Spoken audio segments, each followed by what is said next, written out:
এই ফেমাস হওয়ার আগে তো অনেক মানে খ্যাতির বিড়ম্বনাও আছে। এর আগ পর্যন্ত আমি বই কেনার জন্য একটা একটা করে অংশ জমাতাম।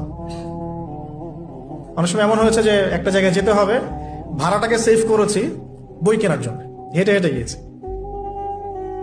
বই আমাকে কেউ কিনে দেয়নি কখনো, এভাবেই কিনতে হয়েছে। এখন আলহামদুলিল্লাহ বাংলা বাজারে একবার ঘুরলেই হয়, মিনিমাম 40-50 হাজার টাকার বই হাদিয়ে পাওয়া যায়।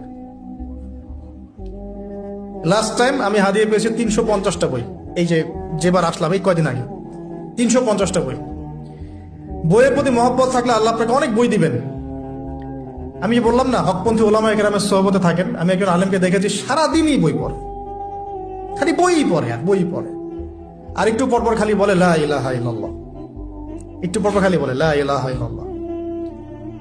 কথা বলেন, মনে হচ্ছে যে